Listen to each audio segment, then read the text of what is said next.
Chapter 15. Shadows of Unrest. The fortress had become a symbol of hope, but even with the land beginning to heal, there were murmurs of unrest echoing in the shadows.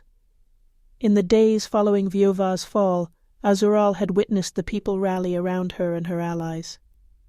Communities that had lived in hiding now emerged, sharing stories, bringing gifts, and pledging loyalty to the cause of rebuilding a land free of darkness. Yet as more survivors arrived, so did new challenges. Azural noticed it in the subtle shifts in the camp, a hesitation in the greetings, a wary look in the eyes of some of her followers. With so many backgrounds, stories, and scars, conflicts began to surface. A few of Yuva's former followers, those who had chosen to stay and atone for their past allegiance, were met with distrust. Old grudges simmered, as those who had suffered most found it difficult to accept that their former enemies could be allies. One evening, as Azural made her way through the fortress courtyard, she overheard a heated exchange between two villagers, their voices sharp and filled with old bitterness. "They destroyed my village, my family," one of them shouted, his voice choked with grief. "How am I supposed to trust them? They may have laid down their weapons, but their hands are still stained with the blood of our people." The other, one of Viova's former followers, responded with a restrained sadness. "I know what I did. We followed Viova out of fear, out of desperation. I am here now because I want to make amends. We all suffered under his reign." Azural stepped forward, her presence drawing the attention of those gathered nearby. The courtyard fell silent as she looked between the two men, her expression calm but commanding.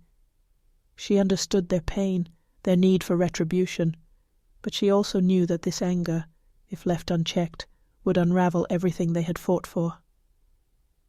"We cannot rebuild this land if we tear each other apart," Azural said, her voice carrying over the gathered crowd. "Yes, the scars of what Viova did run deep, and I do not ask you to forget. But I do ask you to try and forgive. This land has seen enough hatred. If we cannot come together now, then he wins, even in death." Her words hung in the air, and she could see the tension ease, though the distrust didn't vanish entirely.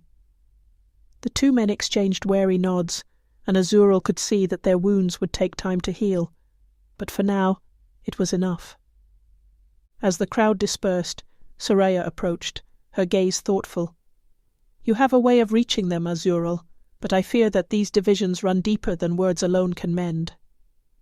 Azural nodded, her expression weary. "I know. Viova's shadow remains not as a threat, but as a memory, a scar. People cannot forget what they've lost so easily, and some of them will always look to those who followed him with anger." Soraya's voice softened. "Then perhaps there is a way to turn that pain into something stronger. We could create a council, a gathering of leaders from each village, each faction, including those who once served Viova. Let them speak their truths, air their grievances, and find a way forward together." The idea struck a chord in Azural. A council could be the very thing they needed to bring unity, to give the people a voice in shaping this new land, to transform their wounds into a foundation of strength. "That may be the answer," Azural replied, her resolve growing.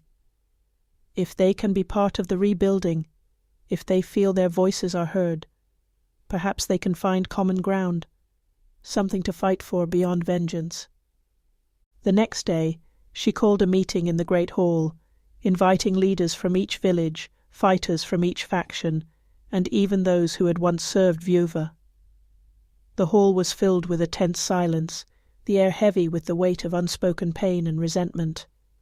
But as each person took their place, Azural saw in their eyes a glimmer of willingness, a desire to create something better. She stood before them, her voice steady. "We are here because we all want a future free from fear. I ask each of you to speak, to share your experiences, your grievances.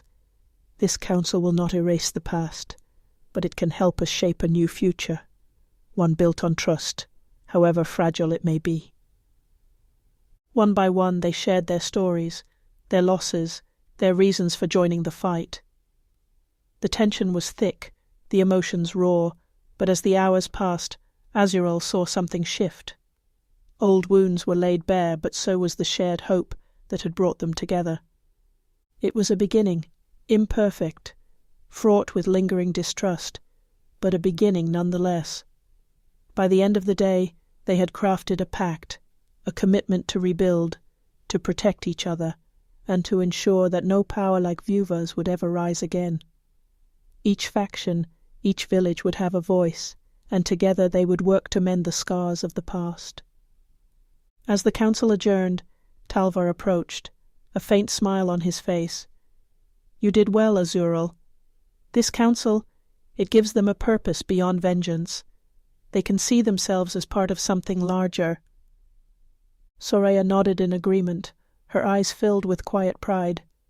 "You've transformed their anger into a strength that binds them. They may not trust easily, but they will find unity in time." Azural looked around the hall, watching as people lingered in conversation, some still hesitant, others sharing quiet words of encouragement. This council was a fragile thing, and it would take patience and time to solidify. But it was a start, a step toward healing the wounds that Vuva's reign had left behind. As she turned to leave, a young child ran up to her, clutching a small, wilting flower.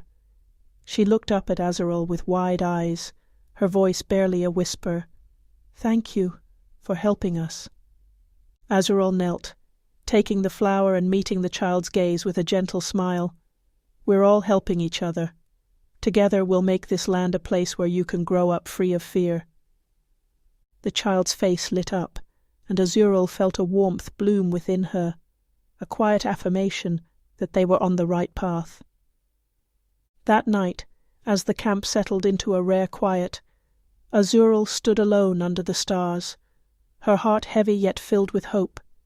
This council, this fragile unity, would be their legacy, a promise that even the darkest shadows could be healed by the light of understanding and forgiveness. She knew that her journey was far from over, that there would be more challenges ahead, but for the first time she felt a sense of peace. The fire within her had become more than just a weapon. It was a guide, a light that would lead her people forward, away from the shadows, and into a future built on resilience and unity. As the stars glittered above, Azural knew that her flame would burn not as a destructive force, but as a beacon of hope, a reminder that even in the wake of darkness there could be new beginnings.